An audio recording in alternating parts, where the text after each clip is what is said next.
We all have our idols when we're growing up, but for the most part, all that entails is buying a few records, having a few posters up on the wall, going to a few gigs. But for me, one of my idols inspired me to take my life down a different route and to actually go out, pick up an instrument and learn to play. Hello, welcome back to the Adrian Project. I'm Adrian with a face for radio, and on today's episode I'm going to be doing a plain talking review of KK Downing's heavy duty Days and Nights in Judas Priest autobiography. So, cue the music.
As Judas Priest approaches its golden anniversary, fans will at last be able to delve backstage into the decades of shocking, hilarious and haunting stories that surround the heavy metal institution.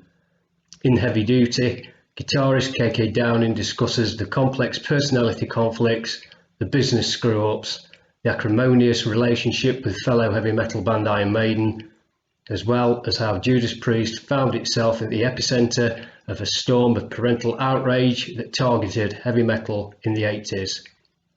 He also describes his role in cementing the band's trademark black leather and studs image that would not only become synonymous with the entire genre, but would also give singer Rob Halford a viable outlet by which to express his sexuality.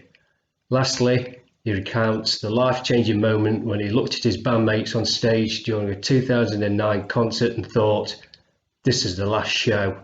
Whatever the topic, whoever's involved, KK doesn't hold back.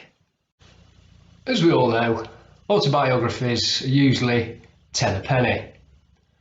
But every now and again, an autobiography will come out about one of your idols or somebody that you used to admire in passing, and whatever you think you know about that person is blown out the water and you realise you don't know half the story. One such book is KK Downing's Heavy Duty Days and Nights in Judas Priest. Total idol of mine. He has inspired me in many ways, how I approach guitar playing, the style of my guitar playing, my look in some of the bands as well. And I thought, being a massive Judas Priest fan as well, that I thought I knew quite a bit about him, but this book has really taught me that I didn't even scratch the surface on what I knew. He starts off most naturally talking about his upbringing in the West Midlands, and boy did he have it tough.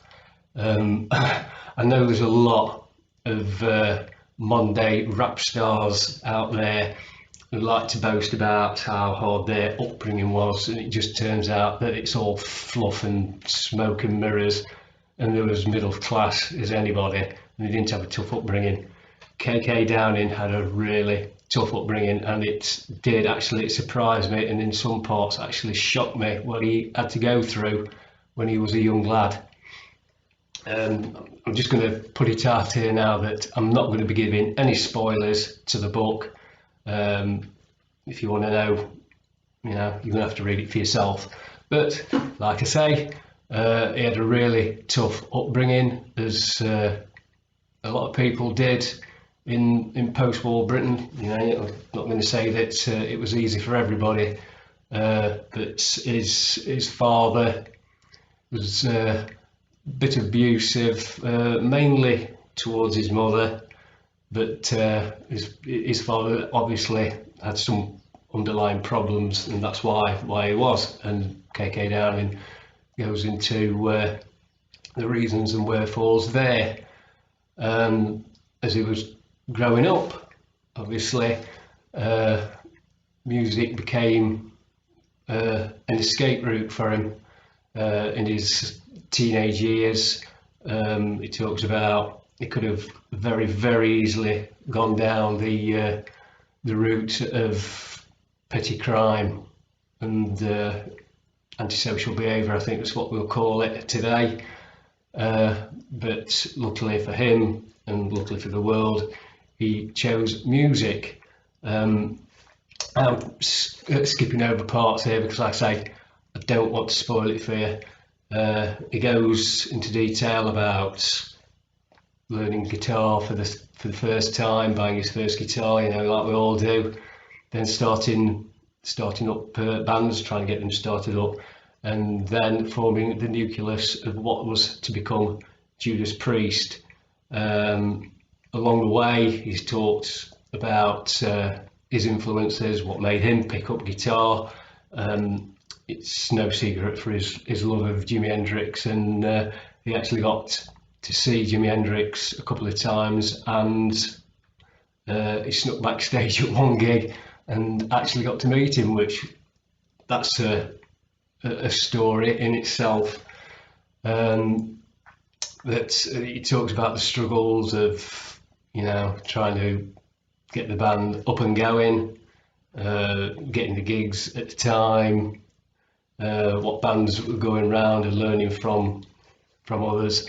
Eventually he does get, as we know, his form Judas Priest, and they began struggles in themselves. He goes into detail about sort of run-in they had with Iron Maiden. Now, I knew from the past that there was one of the stories in there that I had heard many times regarding Iron Maiden and how cocky they were being with Judas Priest. What I didn't realise is how long that went on for. That did surprise me. That is all covered. Another thing that surprised me as well was the relationship between himself and Glenn Tipton. Being a fan, I thought, you know, this solid brotherhood there, you know, stand through thick and thin, but there's an undercurrent there which I don't think many people would have picked up on unless you were actually in the Judas Priest camp. He does go into details there throughout the 70s, the 80s into the 90s, the whole run-in with the PMRC, having a go to court, and it does go into to detail as well about his relationships, private relationships outside of Judas Priest when he wasn't touring. And there's just so much in this book that is an eye-opener, and it's actually made me more impressed to this guy than I ever was. You know, before, it was a guitar idol to me, you know, inspired me a hell of a lot, but now as a person, he's up there with the likes of Lemmy for me. What he's had to go through and how he's had to deal with it. I don't want to sound crass or anything, but I have how he goes on saying how he dealt with problems in the band, and for the most of the time he sort of had to say, well, I'm not happy with it, but I'll go along with it. And I can relate with that. How he approaches things, he doesn't like conflict. I'm exactly the same. And I thought, it's uncanny how KK Downing is in person. There are aspects there that I mirror it. I'm the same. I don't like conflict. I like everybody to be happy, and I'll go along with things even if I don't think it's a great idea. But if it's the majority, then there we go. I've read a lot into his, like I say, his personal life and how he deals with things, and I thought, yeah, I can really relate to that. Of course, moving on further into the book, he goes on about buying Astley Hall, which is where he lives now, and it's like he says in the book, he says everybody looks at it as being, oh, he's the big rock star with his padding the country with all the land and everything, but he goes into a reason why he bought it. And when you read about his life growing up and being in the band and then finally having some money, you'll know why he did it. Also, as well, one of the things in the book that I didn't know about as well, if you've ever seen the Judas Priest live video from I think it was 1986, and he plays the whole show with sunglasses on. Now, you'd have thought he's doing the whole rock star thing, the big hair and the sunglasses, but there was a reason for why he was wearing sunglasses on stage at that show. I didn't know, and it'll make you wince. I'm not going to tell you what it is. You'll have to get the book and read it. And of course, I'll say skipping on through the book, he goes into detail about how in the 90s he very nearly quit Judas Priest for the first time. He was got to the point where I think there was getting to be an impasse between him and Glenn Tipton. Fortunately for us, it didn't happen, and he stayed with the band. Then he goes into detail about the reasons why Rob Halford left, getting Ripper Owens in, the whole recording process there, and the reasons why Rob Halford rejoined the band. And then, of course, it comes to near the end of the book where he describes why he left Judas Priest. Now, that is one thing that had always baffled me. I never understood why he would have walked away from the band. He formed Judas Priest is his band, so after all these years with him, why did he walk away? I never knew the reason behind it. He'll tell you in the book, and I think you can totally understand his reasons for doing so. I think if I'd have been in the same position, I think I'd have done exactly the same. So there you go. So as a whole, this book, heavy duty, absolutely stunning book. I could not put it down. In fact, I had to have it wrenched out of my hands because things around the house needed doing. I had to go to work. I just did not want to put it down. Fantastically well written, awesomely well written. There are some absolutely laugh out loud hilarious parts in it. There's parts in it that will shock you. I think I've said the same thing about the Lita Ford autobiography that she did, that Heavy Duty needs to be made into a feature film. There are just so many things that happen to KK throughout his life.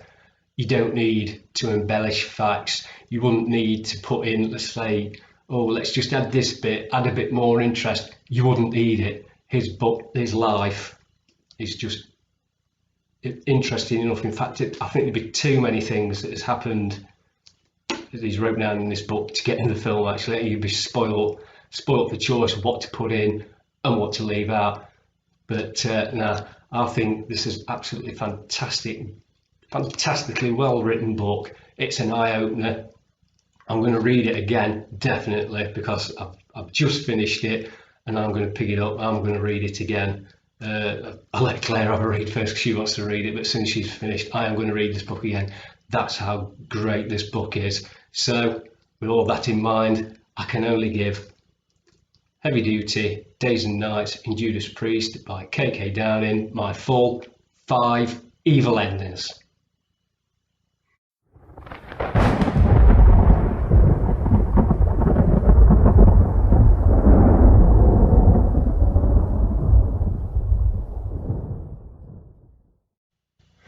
Like I say, we're all in lockdown at the moment, and if you're one of these that's having to self-isolate or you've got to be stuck in the house, I can definitely recommend you go out and buy that book. Even if you're not a fan of Judas Priest, this book, you'll find loads in it to entertain you. It's fantastic. Can't say enough about this book. Okay, so that's the end of yet another episode. Hope you all enjoyed that. I hope you got something from it. Please remember to do so, if you haven't done so already, to subscribe to my channel, and if you could share and like my videos too, that'd be awesome. Okay, so with all that in mind, I'd like to thank you all again for watching. Stay in, stay safe while this whole virus thing is still out and about, and here's to seeing you all again on the next episode of the Adrian Project.